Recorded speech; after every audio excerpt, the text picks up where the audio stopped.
जय हिंद। आज हम लोग बात करेंगे, जैसा कि आपको थंबनेल से भी पता चल गया होगा, पॉलिटेक्निक इंस्ट्रक्टर के लिए। पॉलिटेक्निक में जो वर्कशॉप इंस्ट्रक्टर होता है उसकी एक नई नियमावली आई है, जो कि 2022 में इसकी नियमावली बनाई गई थी, लेकिन अभी रिसेंटली उसमें कुछ संशोधन किया गया है। क्या क्या संशोधन किया गया है और कौन कौन से महत्वपूर्ण बिंदु हैं, कुछ अनुभव बढ़ाया गया है, कुछ क्वालिफिकेशन भी चेंज की गई है। तो इस पूरे अपडेट के बारे में बात करेंगे। और अगर ये अभी मान के चलिए 11/10/2023 को अगर नियमावली आई है, तो जिस हिसाब से बिहार राज्य सरकार में वैकेंसी आ रही है, उम्मीद है कि 10 से 15 दिन में इसका विज्ञापन नोटिफिकेशन भी आ जाएगा। तो पहला जो भी है नियमावली में चेंज किया गया, यह नियमावली राजकीय अभियंता महाविद्यालय एवं राजकीय पॉलिटेक्निक संस्थान प्रयोगशाला सहायक मतलब वर्कशॉप इंस्ट्रक्टर के लिए है, और यह 2023 नियमावली कही जाएगी। पहला इसमें ये हुआ है। दूसरा इसमें बताया गया है कि इससे जो भी भर्तियां होंगी वह बिहार एसएससी के थ्रू होंगी, और इसमें पॉलिटेक्निक एवं महिला पॉलिटेक्निक दोनों संस्थाओं में लिया जाएगा, और यह तुरंत मतलब आज से प्रभावी होगी। सेकंड इसमें जो अपडेट है दोस्तों, इसके बारे में पोस्ट के लिए बात कर लें तो इसमें 1284 पोस्ट जो है वर्कशॉप इंस्ट्रक्टर के लिए आ रही है। टोटल जो पोस्ट की बात करें वो 1284 है। लगभग जो जानकारी के अनुसार जो बात करने पे जानकारी मिली है, वो 1284 पोस्ट के करीब करीब पॉलिटेक्निक में सहायक और तीनों मतलब फोरमैन, सहायक और इंस्ट्रक्टर तीनों को मिला के हैं, लगभग 1200 पोस्ट हैं।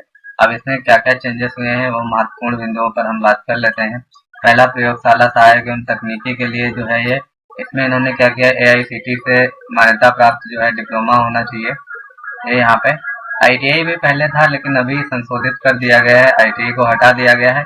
लेकिन उम्मीद है, अथवा अथवा करके कुछ चीजें दी हुई है, तो इससे उम्मीद पाई जा सकती है कि जैसे यूपी में जो है वो आईटीआई अनुदेशक का सॉरी पॉलिटेक्निक वर्कशॉप इंस्ट्रक्टर में जो सीधी भर्ती होती है, उसमें जो है आईटीआई और 3 साल का अनुभव कंपलसरी था। अभी बिहार में भी ऐसा ही था, लेकिन अभी चेंज किए हैं। इसमें क्या कर दिया गया है, डिप्लोमा कर दिया गया है, और डिप्लोमा के साथ साथ जो अधिक डिमांड है ये पूरा डिटेल्स बताया गया है इसमें क्या है। लेकिन अधिकतम जो है वो चीजें आपको मतलब विज्ञापन आने के बाद ही पता चलेगा। देखिए, दूसरा है वरीयता प्रयोगशाला सहायक तकनीकी। ठीक है, ये प्रथम पदोन्नति स्तर पर होगा, या प्रयोगशाला तकनीकी सहायक के पद पर संबंधित ट्रेड में 8 वर्ष का अनुभव होना चाहिए, यानी जो अनुभव है इसमें वो आपका 8 वर्ष का होना चाहिए। अच्छा, इसमें एक और जो मतलब ये कंपलसरी नहीं है, ये NITTTR ये एक ट्रेनिंग होती है, केवल 4 सप्ताह की होती है, कंपलसरी नहीं है, लेकिन आपको करना पड़ सकता है। ठीक है, राष्ट्रीय शिक्षा तकनीकी आयोग के लिए। तो इसमें जब नोटिफिकेशन आने पर ही क्लियर होगा कि आईटीआई को रखा गया। वैसे उम्मीद तो है 100% की आईटीआई को रखा जाए, लेकिन अभी जो इन्होंने क्वालिफिकेशन वगैरह को लेकर 2-3 बदलाव हुए हैं, इसमें इन्होंने स्पष्ट कर दिया है कि 8 वर्ष का अनुभव होना चाहिए। नेक्स्ट जो इन्होंने लिखा है, नेक्स्ट जो अपडेट है नोट पॉइंट में, यह अनुभव तकनीकी शिक्षा परिषद एआईसीटीई नई दिल्ली द्वारा अप्रूव प्रोसेस या हार्डबुक की सूची में मेजर पूर्णत होना चाहिए। मतलब ये एआईसीटीई से अप्रूव्ड होना चाहिए आपका जो भी सर्टिफिकेट है। त्रिवर्षीय डिप्लोमा के अनुसार समकक्ष निर्धारित की जाएगी। अर्हता प्रमाण पत्र की समकक्षता के आधार पर निराकरण विज्ञान प्रौद्योगिकी तकनीक शिक्षा विभाग पटना द्वारा जारी किया जाएगा। पहला। दूसरा, इसमें एज का जो है या सीधी भर्ती होगी, इसमें कोई भी मतलब एग्जाम नहीं होगा, केवल इंटरव्यू के आधार पे होगी। और जो पहले भर्तियां हो चुकी हैं उसमें क्या करते हैं कि आपका जो आईटीआई डिप्लोमा या सीआईटीएस होता है उसका मेरिट बन जाता है। मेरिट बनने के बाद जो भी होता है, जैसे मान के चलिए 1284 सीट है, तो उसका 10% 10 गुना बुलाते हैं। उसके बाद इंटरव्यू लेने के बाद फाइनल लिस्ट बनती है। या सीधी भर्ती होगी प्रयोगशाला तक, इसमें कोई भी मतलब आयोग इसका निर्धारित करेगा, लेकिन सामान्यतः इसमें इंटरव्यू होता है। चयन प्रक्रिया के लिए देख लीजिए, तकनीकी पदों के लिए निम्नलिखित निर्धारित प्रावधान आयोग ही इसको निर्धारित करेगा।